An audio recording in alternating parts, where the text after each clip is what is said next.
terrorismo no es nuevo en la historia de la humanidad. La lucha por el poder ha llevado a terrorismo o acciones de guerrillas ideológicas. Tenemos también hoy en día el tema del narcotráfico, que lleva también a una especie de terrorismo mercantilista de una droga que hace mucho daño, o de las drogas que hacen mucho daño. Pero también hay el tema religioso. Y el tema religioso tiene una historia milenaria, por cierto. Pero ¿por qué existe el terrorismo? ¿Por qué se da? Y en estos momentos, ¿estamos atacando realmente o tenemos una estrategia como humanidad para vencer el terrorismo? ¿Se están atacando las causas? ¿Se están analizando los efectos?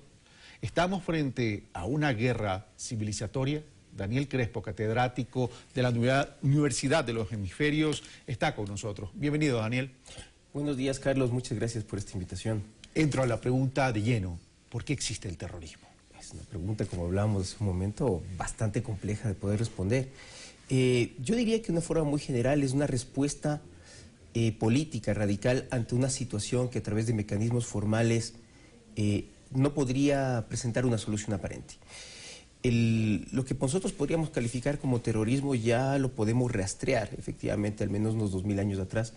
Recordemos a los celotes, ¿sí?, durante la ocupación romana de Judea.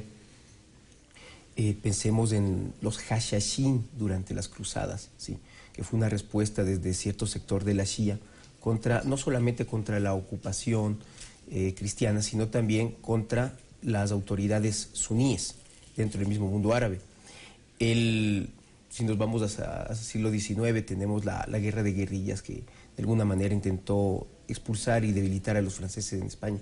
Hay muchas formas en que se puede hacer esto, y los atentados que empezaron a darse también a lo largo del siglo XIX de grupos anarquistas, de grupos socialistas para golpear a ciertos gobiernos. Pero aquí no hay un común denominador, Daniel Crespo, y me refiero a las causas. No hay un común denominador que tiene que ver es yo que no comprendo tu cultura, tu religión, tu manera de manejarte como país, como nación, transgredo esos límites y quiero imponerte algo, es decir, el irrespeto a las culturas, el irrespeto a la diversidad. Bueno, volviendo al paneo, al brevísimo paneo que hice hace un momento, yo creo que no existe una única causal para lo que podría ser una situación que podamos calificar de terrorista. O sea, pensemos en los atentados de índole claramente política, por ejemplo, aquellos motivados por el pensamiento anarquista en el siglo XIX. Pero lo que estamos viendo últimamente nos hace reflexionar también sobre lo que se ha llamado la otredad. ¿La qué? La otredad. ¿Cómo estamos viéndonos en el otro? ¿Cómo estamos aceptando a ese otro? Y si es que esa otredad ha estado ahí presente, ¿qué es lo que ha motivado a esta radicalización? Y podría parecer, por un lado, tenemos que ver cómo las sociedades occidentales han aceptado, si es que podemos hablar de una aceptación algo más completa, a elementos que no comparten su espectro cultural, y también cómo desde algunas culturas, yo creo que nos vamos a poner a pensar un poco más en el mundo islámico, el colonialismo del siglo XIX, del XIX, del XX, la falta de desarrollo político en sus sociedades a lo largo de este siglo, ha promovido una visión mucho más radical, mucho más fundamentalista, que de hecho termina distorsionando sus propios principios y valores religiosos a través de una respuesta que parecería ser la purificación de toda esa corrupción que se ha dado a través de contacto con culturas occidentales. Y en ese sentido, el ISIS, mal llamado para mí Estado Islámico, estaría mostrando, reflejando esa radicalización un poco alejada de lo que realmente es el Islam. Es una radicalización, pero hay que ver que no es la única, ¿sí? O sea, el ISIS es en este momento el que nos llama la atención, el que llena las noticias, pero el fenómeno es mucho más profundo. Tenemos que ver la forma en que grandes colectivos humanos, en Europa Occidental, por ejemplo, no han encontrado mecanismos adecuados de asimilación en la sociedad, ¿sí? Y para evitar caer, ¿sí?, en una condena simplemente a ciertos regímenes políticos de Europa Occidental, es una cuestión que va de ambos lados, ¿no? Sí hay una falla estatal, hay una falla social en países como Francia, por ejemplo, pero también en un número alto, ¿sí? Cuando un grupo que es externo entra en una sociedad y sus números son altos, tiende también a mantener, a preservar con mayor fuerza, digamos, su cultura de origen. Pero el tema es cómo vencerlo, es decir, cómo luchar contra estos efectos o contra esta realidad. En el año 2003, Naciones Unidas ya discutía y se planteaba no vamos a tener éxito si no analizamos las causas y los efectos, y parecería que la conclusión fácil, sobre todo los países hegemónicos, Estados Unidos y aliados, la solución es el tema militar. Vamos a ver, con el fenómeno del ISIS tenemos dos aspectos. Digamos, lo que es una guerra contra el terrorismo tradicional, ¿no? Que es más que hablar de asuntos militares, es asuntos de inteligencia, una labor de hormiga para intentar ir desmantelando células, que es algo costosísimo, largo. Tenemos un segundo aspecto debido a su territorialidad, que es un fenómeno distinto al que podía presentarse con Al-Qaeda. Tenemos una suerte de paraestado en sectores de Siria y de Irak, que puede responder a un conflicto militar más estandarizado, si se lo quiere ver así, pero donde realmente está la lucha es en el aspecto cultural. Es ese el campo donde se ha trabajado quizás menos. Inclusive a nivel académico muchas veces se intenta hacer una lectura desde la geopolítica, desde la economía, y se ha dejado muy de lado lo que podría ser una aproximación desde el aspecto cultural.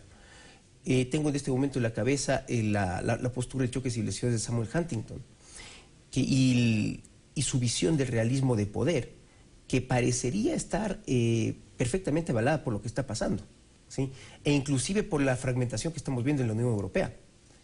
Pero aquí el reto es ir un poco más allá. Pero ahí tenemos un tema y ya estamos terminando, Daniel. En ese ir más allá tenemos lo urgente y lo rápido, que es cómo evitar que me sigan atacando, que nos sigan atacando, o que haya estos actos de terrorismo que además generan pues temor en el mundo, ¿verdad? Y lo otro es ir en ese proceso cultural que va a tomar un tiempo, porque además el problema es que se rompió la confianza. Esa es una solución a mediano y largo plazo, es verdad, pero es la única que va a ser efectiva en el tiempo. Parte por una reflexión, por un lado, de un occidente que tiene que reconocer, digamos, sus fallas estructurales en la aceptación auténtica y genuina de ese otro, ¿sí? Que ha tenido una subordinación política y colonialista, si lo quiere ver así, en los últimos 200 años, y también una reflexión desde ciertos sectores digamos, pues culturales, religiosos del Islam, de un mundo más tolerante y abierto, especialmente cuando se enfrentan a sociedades más abiertas en las cuales están pretendiendo asimilarse, y no puede ser solamente un fenómeno económico, sino que tiene que ser realmente un fenómeno cultural, multicultural. Y en ese sentido, cuando hay los intereses económicos, a lo mejor el tema del no reconocimiento del otro, de la cultura, pierde sentido y pierde terreno cuando se pesa mucho el interés económico y, en este caso, el tema del petróleo. Es algo que no podemos dejar de verlo ahí. Está presente, existen muchos análisis que podemos hacer sobre la geopolítica detrás de este conflicto, sobre cómo, de hecho, células como las que dieron origen al ISIS han tenido apoyo de países como Arabia Saudita, de algunas potencias occidentales, se les ha dado la vuelta a estas circunstancias. Eso es verdad. Pero la respuesta tiene que ser algo mucho más integral. No puedes partir simplemente de un ataque al terrorismo, de una condena, de la utilización de mecanismos multilaterales de contención del terrorismo, sino que tiene que ir hay un camino mucho más largo, mucho más arduo, pero que es totalmente necesario para ir desmantelando esto desde su origen, desde la falta de oportunidades que muchas comunidades viven, reitero, por ejemplo, el caso de Europa Occidental, y las respuestas que están encontrando que terminan distorsionando lo mejor de su propia cultura. Naciones Unidas debería jugar un rol más importante, pero ¿cómo puede jugar si hay intereses creados también en el tema económico? las Naciones Unidas no es un foro realmente democrático, y eso también lo sabemos. O sea, las decisiones finales, las decisiones que terminan rigiendo el sistema internacional en el que vivimos, se toman en el contexto del Consejo de Seguridad.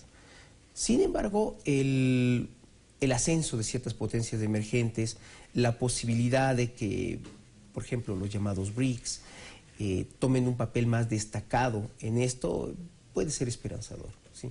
Estamos yendo a un sistema internacional que, así sea a tropezones y a brincos, está reconociendo cada vez más su realidad multilateral y multicultural.